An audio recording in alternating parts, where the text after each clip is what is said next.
dhammaan bahda waxbarashada iyo hay-adaha la shaqeeyaaba aad iyo aad baynu ugu mahadnaqaynaa hawsha qaranka u haysaan hadal badan geli maayo waayo waxa la yidhahdaa ninkaa dheer ah wax lama tuso nin kala aqoon badanna wax looma sheego mar haddii waxbarashadii halkan fadhido waxaanu sheegaaba yar oo hadal badan iyo tafaasiil geli maayo qorshihii la keenay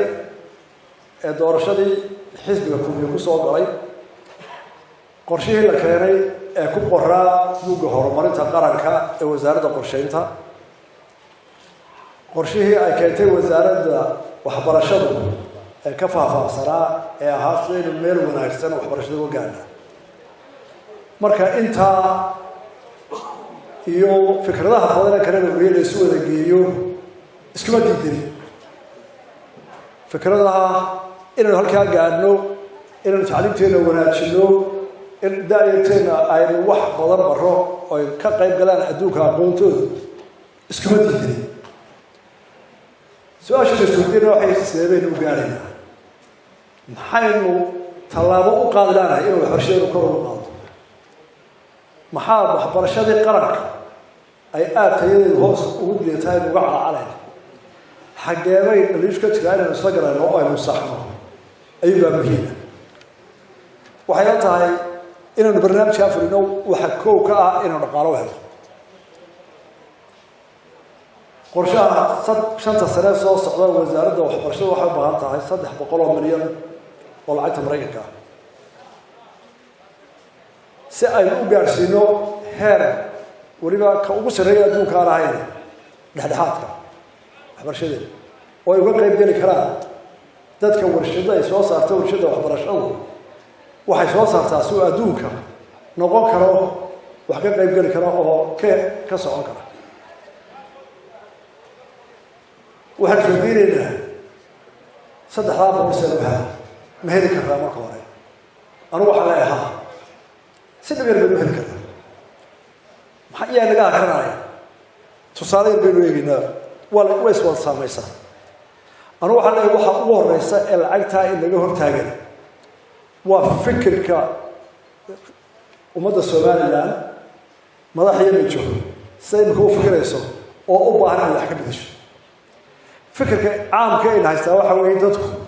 sidii aynu uga soo baxnay dagaalo fara badan environmentka dagaaladii inagu wareegsan ee 20 sano maskaxda dagaal uu ka fikirsay cabsi ayaa dadkii waxa ku dhacay in aanay weli si dhab ah isu aaminsaneen inay wax wada yeeshaan oo wada shaqeeyaan duruufaha kale soddonkii sano u dambeeyay ama 40kii sano u dambeeyay haddaan dhahdo ilaa dagaalkii sababtiisa ilaa maanta geeygan ku noolahay cabsi iyo dagaal lagu gudbay kolba heerkay doonaan ha ahaade markaynu Soomaaliland nimaado waxaan dhammaanteen isku bogaadinayo runna inaynu nabad ku noolahay oo nabad wax ku dhisanay oo wax badan yeelanay haddana inuu wari jiro maskax dagaal ay ugu jirto oo haddii halkaas soo mara ama qof hadla aad isweydiinaysa kuma aha muxuu ahaa markaa hadda waa sheekh Abdullah Ilaahay waa sheekh Khayr Tuki waxaan oranaa sheekh Khayr Tuki muxuu ahaa horma arag wallahi waa sheekh wanaagsan asar ka soo baxay waa sheekh wanaagsan asar ka soo baxay wadiga arkay soo quraanka oo akhriyay haya qolamo iyo ceeba bini aadam markuu baqdo wuxuu dabada geliyaa unit yar markay is-aaminaad jirta baartay meel koox yar isku aamina reer qoys waa carabkoo dhan waa caadi dowladda dhan way la qabaan dad badan baa wax laga yaaba laakiin wax la isweydiiyaa lamana qarsado ee wax la seen uga baxda marka waxa weeye haddii la is-aamino oo in hawsha dalkeena amniga leh tacliinta leh caafimaadka leh aynu u wada tashano wax qabanayno talaba qaadayno sabab nin kastoo madaxweyne noqda marka hore la dooranayo marka lagu soo galbinayo kursiga waa nin wanaagsan oo soo wada amaano loo soo saariyay markuu meesha joogana waxa la wallahi ninkii aan moodin ma sidii ma aha markuu muddo joogana waxa la qabaa waa kana kii hore dhaalay waa la sii وعاد ما حيتها صورة عايشة expectation ما بيقولنا وحنقول بلان قادنا إنه وحنا بصنا وحنا يا ماتا إنه هذا كان ما شو يقولنا تصاليا ما هذا شفته حدول الله ولا شور الله حدول بيرو ما يعاون وحنا بهنا هو حق توحيقنا مركز ماشى ولا يقولوا أنت أتسال كسوج سين اللي هو معاهدة شعبي كله صوت عليه وحنا يا وزارة الريه الوجه مقيم ريه من هذا ما هاشم قوي في أفرق حتى متعلمينتي حتى أرضك حتى إنك يربى سوف كرايم حتى الدولة دي أغلى شيء صدح وزارة ما وحوي أقول وأنا شبي تيهم وحبرشاه كمله وزير ساعتها أو ماستر أفرت سنة وعيرة وزير كل حاجة إيو أقاسمها أو PhD وديارنا يا وحبرشاه إسا كانوا تيجي معلمين أقاسمها تعليمها سنة صراحة أنا تركيز كقاعد هذا أردي الشيء حتى لا يري والبيان كلك والوزارة يدرك نما بروح بسرعة ولا أفكار معي لو من الأفكار معي سيلي الحل أفكار ولا وحاول دروي كان هذا تعليمته أرضي دوسية أرضي ولا سنة سا محات تعليمتك اللعبة وحسب الفوقي لكن وادرا فيه هذا الصعور وضياع شيء تذكير أوتها كتنو شكل الدولة الثانية مرة وحاول من وزارة المالية قبل الوضوء السيرتيفيكيت بانكوات كاسوا وحاول ماستر كنا محاب ويارد مية وزارة المسؤول يحجوا ويمسك وانا حمد يقول وزارة المالية العدد كفرت عيال بدريتي ولا سوى شنو أفرتشير ماستر أو وزارة المسؤول يحكم أو بأدم برتي أيام كنت شايف محيي سوق قبلها دولة هذا تاجر ومعلومة دولة أمانة ومعلومة بعض يلا شرير ودولة ما حكم دولة وأنا قالين والله ما تكسر شفت هذا السلوى حاجة ما كدولة حبلوا مركو روحوا وصحي ما يا لكن وين لك يا قوت وجهي ما كدولة halka waxa ka soo baxday in dadkii uu ka eegay marka hore eesha sidii geel soo qaaday oo dadkana la soo rugaliyay in qolo waliba qaaraan qaybtigeeda ay ka qaateen soo reeb wuxuu leeyahay wasiirku wuxuu qaban karaa laba weydiinay agaasi wuxuu qaban karaa laba weydiinay waxa lagu dagaalamayaa reeb ma taas waa dadka sifada dowladda ku tahay had 300 milyan hadii 5 sano laga doonayo inaynu carruurteena wax ku baro sanadkii qaadka waxaan ku bixinaa 500 milyan oo dollar qaadka Itoobiya laga qaada waxana noo soo weydaartaa mana day karo marka tiraado 500 baad iga qaatana aan leeli tiro gaacada de wax keen baa la goranaya hadana dadka qaadka lacagtaas ay naga baxdaa yareeyaan war mashaqo kale waaya la igu raahdaa hadana soo qayradka muxuu deeq wax كان واحد قيران هذا كان لعبوا سوي بعض كله من ودي بعض كل بس هذا قات كلام اللي يدينه تهاي ما المها هذا يسكون كبرها يسوي قيران حديث وهذا الحديث بيكون شايع آخر نك فقير كا إدتي سكوي يتاجر كا بخير كا يضل كا وحاسين بالين عذابته واحد قهر يا فقير كا كبران يدتي سكوي كيف حولها هي بخير كلام مدري جديد وعلبته قدمية وايو دانتيد بكلوري حق اسمه تفسيري كان واحد يقول بهنا واحد يرى إنه هينا حقين كل شيء لعقت ميل كلمة كهرين ده نقاط كسكبدين مركب مالية الصنف كنا صغيرين إلى مالتي الله ونحرته إن حكنا على بلاد ميسانين سيأوه ريح صغير بقول كيبا شن يلحق بالهم بحياة أمنك يا مامك بقول كيما شن يلحق وحوي لبض الضرع ما يحتوي هذا يعي ماذا أمنك واي إذا كان الوالدين يعني لعقت قبة حلا قرمة كريئة بير إسرائيل بالوالبا مصلح بنظر أنت قبة حلا حدي أنت صبر إنه ما تقشر وإنه عقلي gudaheeda dagaalada qabaliga iska dayna ama xal u helno tacliinteena inta ay ka badan loo heli lahaa waxbarashada deetana laba dhangadood baa nagu dhacaa haddaan nahay xukuumadda laba dhangadood baa marna lagu dhuftaa horumar samee tacliinta iyo waxbarasho iyo caafimaadka hagaaji u gurmood dadkan seenay kala qabo dhaqaalayn labada u qaybsan kaabeenu doorana dadku waa inay maskaxdooda bedelaan waa inay gartaan war maxaa waxayna tabartaa waa maxay maanoon ma jiro gobollada wuu yar yahay gobol aan 3 bilood mar loo gurmanin dad islaayay oo kooxa ah maaha shakhsi dad reera guriga dawladda galaa marka dambe maxaa la isku dilayaa waa wax oo la isku khilaafay waxa u badan halka barkad baa ka qodaya iyo ka qodmaysa waxa u badan dhulka anaga lahayn ana beer ka qodaya qodimaysa waxa u badan halka tuula ka dhisaya iyo ka dhismaysa